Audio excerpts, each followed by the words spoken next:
जैसे ही बच्चा रोए बिना सोचे समझे उसको ब्रेस्ट फीडिंग कराना है, ठीक है। इसको कॉम्प्लिकेट नहीं करना है। लोग इसको कॉम्प्लिकेट कर देते हैं कि इसको पेट दर्द दे रहा है, इसको कुछ और तकलीफ़ है, ये वो कुछ नहीं। जैसे ही बच्चा रोए गोल्डन रूल है कि आपको दूध पिलाना है, ठीक है।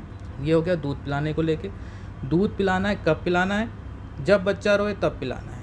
कितना पिलाना है? जितनी देर तक वो पिए उतनी देर तक पिलाना है। जनरली देखा गया है कि हर बच्चा 2 से 3 घंटे में उठ जाता है दूध पीने के लिए, और हार्डली 20, 25, 30 मिनट में दूध पी के खत्म कर देता है। जब जन्म ले रहा है और महीने, 1.5 महीने, 2 महीने तक का बच्चा है, ये शुरुआती दौर की ही बता रहा हूँ, आगे के तो बहुत चेंजेस होते हैं, लेकिन शुरुआती दौर में ही ये चीज़ें फॉलो करना बहुत ज़रूरी है कि बच्चे को माँ का ही दूध पिलाना है, और माँ के दूध पिलाने के बाद कंधे पे रख के अच्छे से डकार दिलाना है। तो डकार दिलवाने के लिए पीछे पीठ को कंधे पे इस तरह से रखेंगे और उसके पीठ में हल्के हल्के हाथों से टैप करना है, ठीक है। सिर्फ सहलाने से काम नहीं बनता, हल्के हल्के हाथों से टैप करेंगे तो उसे गैस निकलती, क्योंकि बच्चा जब सकिंग करता है तो साथ में थोड़े थोड़े एयर भी सक करता है अंदर में, जिस एयर की वजह से थोड़ा सा पेट में ब्लोटिंग सा हो सकता है उसको, तो उसी को निकालने के लिए हम बर्प कराने के लिए एडवाइस करते हैं। That is must after every feed, हर दूध के बाद फीड करा के बर्प कराना ज़रूरी होता है, ठीक है।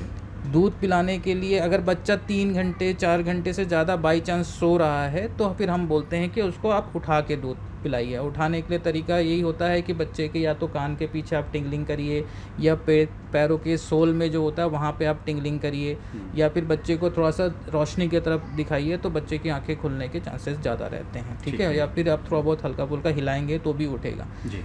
लेकिन अगर बच्चा नहीं उठ रहा है तो उसमें पैनिक होने की बात नहीं है, अगर 2-3 घंटे में नहीं उठ रहा है तो। लेकिन अगर हाँ 5-6 घंटे से ज़्यादा हो जाए नहीं उठ रहा है तो that situation is dangerous, may be dangerous, not necessarily but dangerous हो सकती है उस चीज़ में। तो इसलिए हमको यही गाइडलाइन दी जाती है पेरेंट्स को कि आप माँ का ही दूध स्टार्ट करिए, जिसमें कि आज के ज़माने में काफ़ी पेरेंट्स फेल होते हैं। They usually don't able to achieve the proper breast feeding, है ना। प्रॉपर जैसे ब्रेस्ट फीडिंग कराना चाहिए उसमें प्रॉब्लम आती है। ये आज के ज़माने में एक नई प्रॉब्लम बन गई है, क्योंकि सबकी प्रोफेशनल लाइफ है, बिज़ी रहते हैं, चाहे उतने मेंटली प्रिपेयर्ड भी नहीं रहती हैं मदर्स ख़ास तौर पे ब्रेस्ट फीडिंग कराने के लिए जी। इसलिए हमको ब्रेस्ट फीडिंग पे काफ़ी स्ट्रेस देना पड़ता है, प्रॉपर काउंसलिंग करनी पड़ती है, जो छोटी छोटी उनके साथ प्रॉब्लम्स हो सकती हैं उन सबको एड्रेस करना पड़ता है। तो ब्रेस्ट फीडिंग अपने आप में आजकल एक चैलेंज बन गया है एज ए प्रोफेशनल और एज ए मदर ऑल्सो, है ना, उनको जो फेस करना पड़ता है।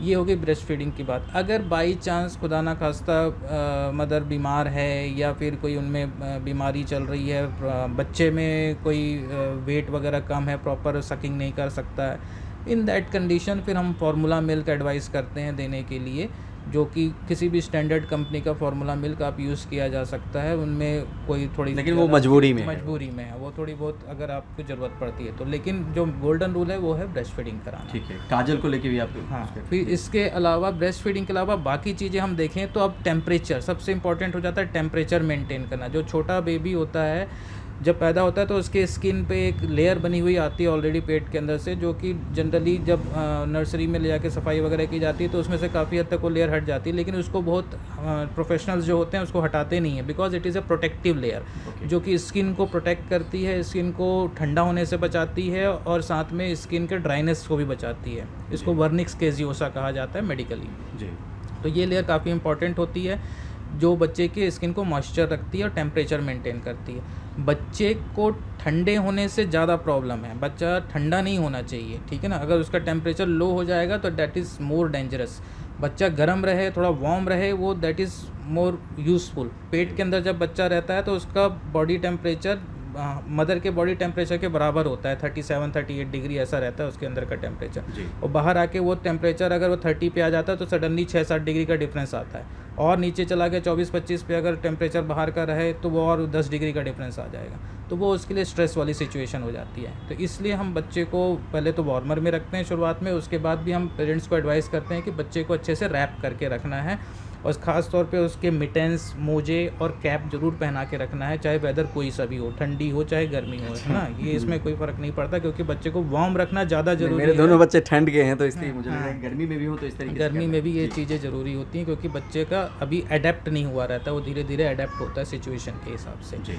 तो दूसरा हो गया टेम्परेचर। अब तीसरा हो जाता है कि बच्चे को रखें कहाँ पे, मदर के साथ रखें या बाहर पालने में रखें, इस तरह से चीज़ें रहती। तो हमारे तरफ से एडवाइस रहती है कि बच्चा अगर मदर के बेड के साथ में ही रहे तो वो ज़्यादा अच्छा है, बिकॉज जितना मदर के पास रहेगा उतना मदर में हार्मोनल चेंजेस अच्छे होते हैं, ब्रेस्ट फीडिंग के चांसेस ज़्यादा होते हैं, प्लस मदर और बेबी में बॉन्डिंग भी अच्छी होती है और टेम्परेचर भी मेंटेन रहता है बेबी का। जब मदर के जो बॉडी का टेम्परेचर है वो उसके गर्माहट प्रदान करता है उसके बच्चे को। तो इसलिए हम एडवाइस करते हैं कि मदर और बेबी एक ही बेड पे रहें तो वो ज़्यादा अच्छा है। टेम्परेचर वाली बात हो गई। उसके अलावा फिर आ जाती है बात कि कैसे नहलाया जाए, केयर क्या किया जाए, ये सब चीज़ें हैं। तो देखिए, नहलाने के लिए कोई बच्चे में बहुत ज़रूरी नहीं कि आप प्रॉपर बेदिंग कराएं। शुरुआत के आप हफ्ता 2 हफ्ता ईज़िली उसको डिले कर सकते हैं। आप डेली स्पंजिंग कर लीजिए ल्यूक वार्म वाटर से, हल्के हाथों से, without any soap, without any detergent. आप प्लेन वाटर से आप डेली बस क्लीन कर लीजिए, क्योंकि डायपर एरिया है, चाहे सुसु पॉटी वगैरह बच्चे ने किया तो वो एरिया क्लीन होना चाहिए। खास तौर पे नेक का एरिया, ग्रॉइन का एरिया, एक्सिलरी एरिया, ये सब चीज़ें बच्चे के क्लीनिंग होनी चाहिए। बस तो कितने दिन बाद ये हम कर सकते हैं अगर गर्म पानी से भी, सुसुम पानी से? शुरुआत के 2-3 दिन तो ज़रूरत नहीं पड़ती है, तब तक वो वेर्निक्स कैजियोसा जब सूख जाता है उसके बाद आप स्टार्ट कर सकते हैं। ठीक है।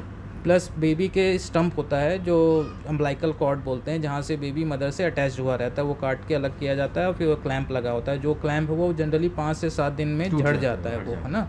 अगर वो झड़ गया है और वो वहाँ पे एरिया ड्राई हो गया है तब आप उसके बाद नहलाना स्टार्ट कर सकते हैं बेबी को, कोई दिक्कत नहीं होगी उसके अलावा। ठीक है। प्लस अब आ जाता है, कई रीजनल प्रैक्टिसेस हैं, कुछ पुराने ज़माने से चले आ रही हैं, जैसे काजल लगाने की प्रैक्टिस ऑलमोस्ट हर धर्म हो चाहे कोई हो, सब में ही ये होती है। और ऐसी मान्यताएं हमको सुनने मिलती कि इससे आंखें बहुत बड़ी बड़ी हो जाएंगी और खूबसूरत हो जाएंगी। चाहे बच्चा तो ऐसे भी खूबसूरत ही होता है ना, और पर पेरेंट्स का मन कहाँ भरता है, ठीक है।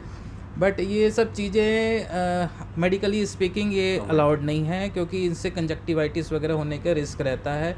और आंखें जिसकी बड़ी होनी है वो जेनेटिकली बड़ी होंगी, जैसे जिनके पेरेंट्स की आंखें अच्छी हैं चाहे बड़ी हैं तो वो बच्चे में आएंगे। मेरे साथ भी यही कहा जा गया था बचपन में, जो बाद में लोग बताते हैं कि खजरौटी भी संभाल के रखा हुआ वो आज भी है घर में, और आंखें बड़ी होती है, ये अभी तक धारणा है। मतलब बिहार से मैं हूँ, वहाँ पर ये नहीं मैंने है, देखा हर जगह है ये धारणा। तो काजल नहीं लगाना है। आप रस्म करने के हिसाब से लगाना चाहें, एक बार लगा दिए दैट इज़ डिफरेंट थिंग, लेकिन अवॉइड करिए रेगुलर यूज। उससे दूसरा एक प्रॉब्लम भी होता है कि एक नेज़ोलैक्राइमल डक्ट होता है जिसको कि टीयर डक्ट बोलते हैं, वो ब्लॉक हो जाता है और बच्चे में आंसू वगैरह आने लगते हैं, चाहे चिपकने लगती हैं आँखें।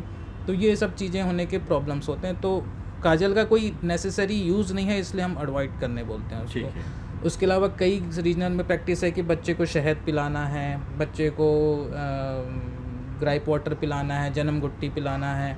तो इन सब चीज़ों के लिए भी मेडिकली हम परहेज करने बोलते हैं। इन सब चीज़ों का कोई रोल नहीं है, इन सब चीज़ें हार्मफुल प्रैक्टिसेस के अंदर आती हैं, इससे बच्चे में कॉम्प्लिकेशन होने के चांसेस बहुत ज़्यादा रहते हैं।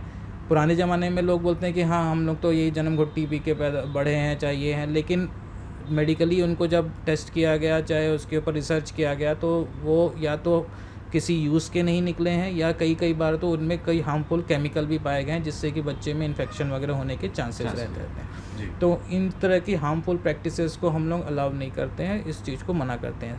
रूरल रूल है कि सिर्फ और सिर्फ माँ का दूध पिलाना है। अगर किसी कारणवश से बच्चे को नहीं दूध मिल पा रहा है, चाहे प्रॉब्लम हो रही है, तो फिर फार्मूला फीड पे जाना है, उसके अलावा कुछ नहीं देना है। अच्छा, आमतौर पे ये समझना चाह रहा हूँ, मतलब आपकी बात अगर ख़त्म हो गई है तो मैं ये समझना चाह रहा हूँ कि किस तरह के क्वेश्चन लेके महीने भर के जन्म के बाद यूजुअली पेरेंट्स आपके पास आते हैं, जो हमारे जरिए भी वो समझ पाएँ कि अगर इस तरह की। देखिए, मोस्टली जो पेरेंट्स हमारे पास आते हैं, सबसे बेसिक और सबसे कॉमन क्वेश्चन यही रहता है कि हमको कैसे पता चले कि मिल्क ठीक से आ रहा है या नहीं आ रहा है, या बच्चे का पेट भर रहा है या नहीं भर रहा है। ठीक है, ये सबसे कॉमन क्वेश्चन है, क्योंकि ब्रेस्ट फीडिंग है, वो तो बच्चा पी रहा है, मदर को भी पता नहीं चल पाता है कितना पी रहा है कितना है, तो वो एक अंदाज़ा नहीं लगा पाती कि बच्चा भूखा है या फिर बच्चे को अभी भी भूख लगी है जी। तो करना क्या है, इसके लिए यही है कि आप बच्चे को हार्डली 20 से 30 मिनट का फीडिंग कराना होता है। 20 से 30 मिनट तक अगर पीते पीते बच्चा सो जाए, दैट मीन्स कि वो पेट भर गया है उसका। आपको सोते बच्चे को कंधे पर रख के डकार दिला देना है और फिर लिटा देना है। तो अगर एक बच्चा दूध पीता है और दूध पी के 2 से 3 घंटे आराम से सोता है तो दैट इज़ नॉर्मल, मतलब वो उसका पेट भर रहा है। अगर वो दूध पी रहा है और फिर हर आधे घंटे बाद उठ जा रहा है, 1 घंटे बाद उठ जा रहा है, तो उसको उस सेशन में प्रॉपर दूध नहीं मिला है, ये मान के चलते हैं, तो इसलिए उसको थोड़ा थोड़ा दूध करके मिल रहा है और वो बार बार दूध मांग रहा है। तो उस कंडीशन में मदर को हम बताते हैं कि हाँ भैया प्रॉपर डाइट लीजिए, जिससे तो क्या क्या डाइट, किस तरह की डाइट है जो? देखो डाइट में भी कोई बहुत लंबा चौड़ा चीज़ नहीं है, डाइट बैलेंस डाइट, ठीक है, बैलेंस। अब क्या होता है, ज़्यादातर प्रेगनेंसी होती है, डिलीवरी होती है, तो बहुत रेस्ट्रिक्टेड डाइट पे रख देते हैं घर वाले कि सिर्फ तुमको पतला खिचड़ी खाना है, पतला दलिया खाना है और कुछ नहीं खाना है। इवन सिजेरियन वगैरह में तो और रेस्ट्रिक्टेड कर देते हैं, पर ऐसा नहीं है। सिजेरियन जो होता है उसमें आंतों के साथ कोई छेड़खानी नहीं की गई रहती है, उसमें यूट्रस काट के बच्चे को निकाला गया रहता है, तो आंतें पूरी की पूरी इंटैक्ट हैं, आंतों में कोई प्रॉब्लम नहीं है, इसलिए खाना देने में और खाना पचाने में कोई प्रॉब्लम नहीं आएगी मदर को।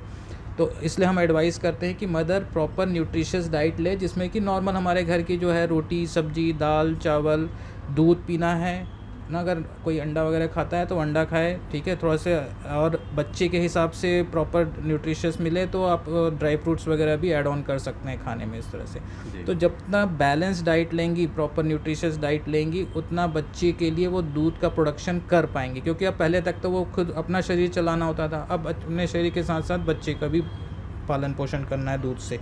तो इसलिए उनको डाइट जो है अपने जितना रूटीन में खाती थी उससे एक एक्स्ट्रा मील खाने के लिए हम एडवाइस करते हैं, ताकि वो बच्चे के लिए दूध बना सकें। तो अच्छा, ये है। इसमें मेरा सवाल ये है कि क्या धूप दिखाना भी ज़रूरी है और कितना धूप दिखाना ज़रूरी है? अगर धूप है तो क्या धूप में ले जाना चाहिए? हाँ, कितने बच्चे में शुरुआत में जॉन्डिस होने का डर रहता है, न्यूनेटल जॉन्डिस कहते हैं। ये जो बच्चों का जॉन्डिस होता है न्यूनेटल जॉन्डिस, वो बड़ों के जॉन्डिस से डिफरेंट होता है। बड़ों में जॉन्डिस होता है इन्फेक्शन की वजह से या अलग अलग तरीके के वायरसेस उनकी वजह से, लेकिन न्यूबॉर्न के अंदर जो जॉन्डिस होता है वो उसका मेन कारण होता है वो लीवर की इमेच्योरिटी। बच्चे का जो लीवर होता है वो पूरी तरह से मेच्योर होकर नहीं, डिलीवरी के समय पूरी तरह से मेच्योर नहीं हुआ रहता है, तो वो जब डिलीवरी होती है तो धीरे धीरे लीवर मेच्योर होता है और वो धीरे धीरे फिर अपना फंक्शन में आता है। तो ड्यूरिंग दैट पीरियड शुरुआत के 6 से 7 दिन तक बच्चे में जॉन्डिस होने का डर रहता है, जिसको कि फिजियोलॉजिकल जॉन्डिस कहते हैं, जो कि थोड़ी बहुत मात्रा में हर बच्चे में हो सकता है।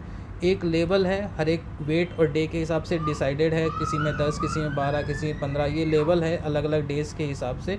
अगर उसके नीचे जॉन्डिस का लेवल, एक नॉर्मल बच्चे की बात कर रहा हूँ जो कि 2.5-3 किलो का पैदा हुआ रहता है जी, जो प्री मेच्योर बेबी है जो छोटे वजन का पैदा होता है उसके लिए और लेवल कम होते हैं। तो अगर 10, 12, 15 का लेवल आता है बच्चे के तीसरे दिन, चौथे दिन, 5वें दिन, इस तरह से, तो वो सेफ़ लेवल माना जाता है और उसमें ज़्यादा कुछ करने की ज़रूरत नहीं पड़ती है। जहाँ तक धूप दिखाने की बात है, धूप दिखाना मेडिकली इस पर्पस के लिए इंडिकेटेड नहीं है। अच्छा। मतलब जो सोचते हैं कि सूरज की रोशनी से बच्चे में जॉन्डिस कम हो जाएगा, ये नहीं हो पाता है, ठीक है।